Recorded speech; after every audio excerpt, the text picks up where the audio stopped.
Donc on y va pour la correction donc, du dossier 13, comment s'assurer de la satisfaction d'un client. Alors on avait le portrait métier d'Orange, donc les produits vendus, c'est des contrats fibres. Ça s'adresse aux professionnels et aux particuliers. Alors qu'est-ce qu'il faut faire dans ces missions? C'est de s'informer déjà si la commune est éligible à la fibre, ça sert à rien de vendre un produit qui ne va pas correspondre. Rencontrer des clients et puis vendre des contrats et convaincre les clients. Donc quelle est l'étape la plus importante? C'est la prise de contact et à travailler la preuve d'accroche comme on avait vu ensemble.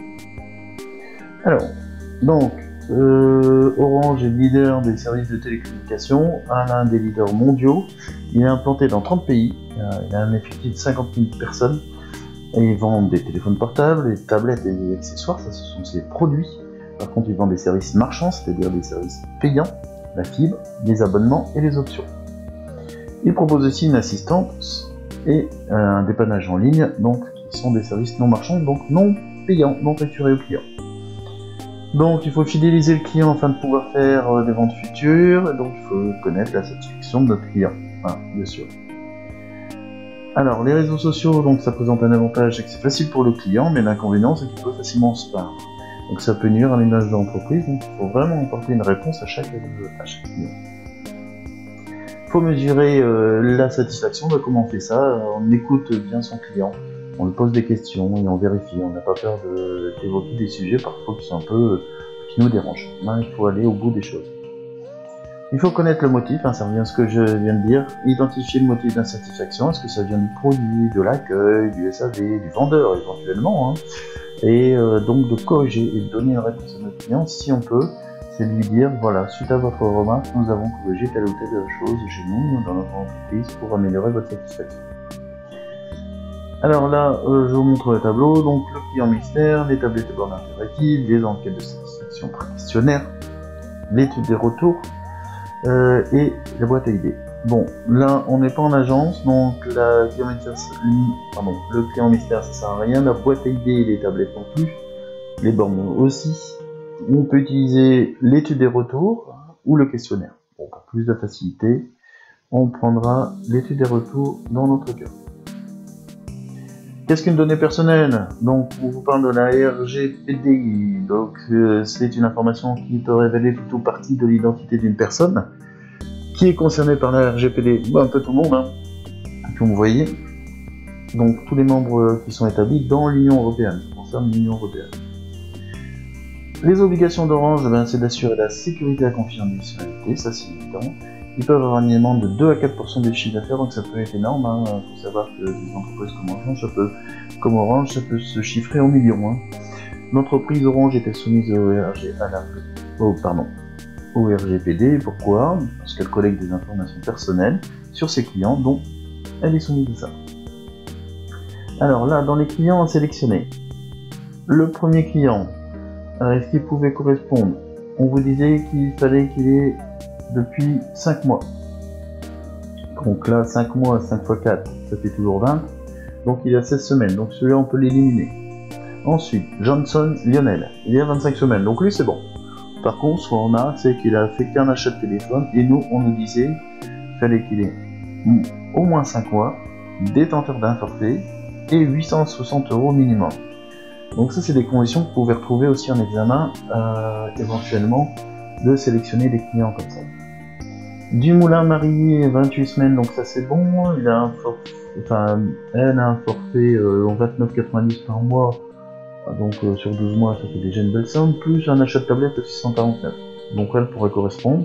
Malheureusement, ce qu'on s'aperçoit c'est qu'on n'a pas son mail, donc comme on va lui envoyer un courrier, ça va être compliqué. Donc c'est le dernier qu'il faut choisir, Touati Kader. D'accord, puisque lui il a acheté des accessoires pour 79 €, un téléphone à 250 et il a un forfait à 45 € tous les mois. Donc il correspond.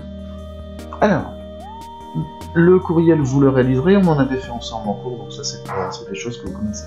Bon, là j'ai eu un petit problème de numérisation. Alors pour l'exercice, j'utilise le vocabulaire professionnel. Il faut cocher, donc il est important pour l'entreprise de mesurer la satisfaction de ses clients. Bien évidemment que oui, donc il faut cocher vrai. Une enquête par questionnaire est systématiquement administrée pour mesurer la satisfaction client. Pas forcément, donc non. Et les entreprises courriers ne sont pas soumises à la RGPD, mais si, bien sûr que si, donc c'est faux. La fidélisation de la clientèle se fait uniquement grâce aux réseaux sociaux. Et là, il faut cocher plutôt sur faux, puisque on peut utiliser la fidélisation sur différents moyens. Alors, donc, qui est l'organisme chargé de la RGPD? C'est la CNIL, Commission nationale informatique et liberté. Qu'est-ce qui est reproché à Uber? C'est d'avoir fait fuiter, alors pas intentionnellement certainement, les données personnelles de ses clients. Donc ça c'est répréhensible et cela leur a coûté une amende de 400 000 €. Donc vous voyez, les sommes sont très vite importantes. Il faut savoir qu'en ce moment il y a un CNIL qui est saisi pour les problèmes de Covid, puisqu'on souhaite faire une application pour poursuivre les gens qui sont atteints pour pouvoir tracer un petit peu.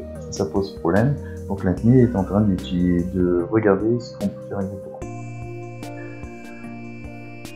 Alors, donc suite à ça, vous avez une petite étude à étudier. Là, vous aurez souvent ça. Donc c'est des choses vous devez. Alors, pas à la fin, malheureusement. Donc vous aurez souvent des choses à étudier comme ça lors d'épreuves différentes. Il faut prendre les choses par étapes et essayer de résumer. Donc on vous disait indiquer les opérateurs de téléphonie mobile leader et challenger. Le leader, alors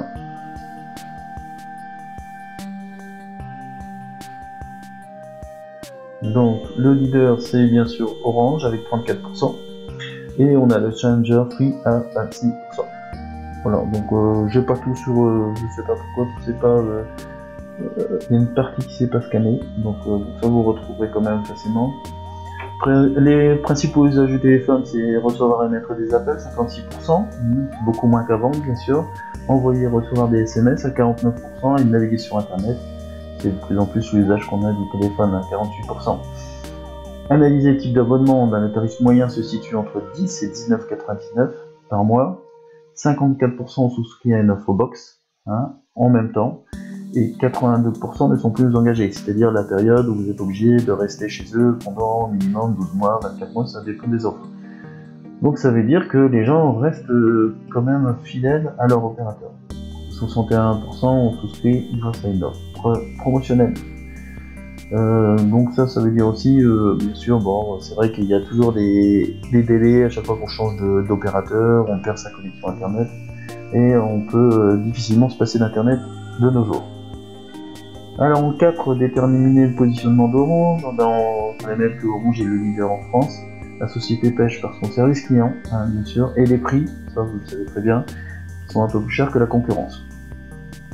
Cependant, les clients restent en moyenne 8 ans. Donc, ce qu'on disait, ils sont relativement fidèles. C'est important pour une entreprise, puisque ça coûte beaucoup plus cher d'aller chercher des nouveaux clients, en termes de dépenses aussi bien humaines que financières, que de garder des clients. Donc, le but, c'est de garder ses clients et d'essayer d'en conquérir d'autres.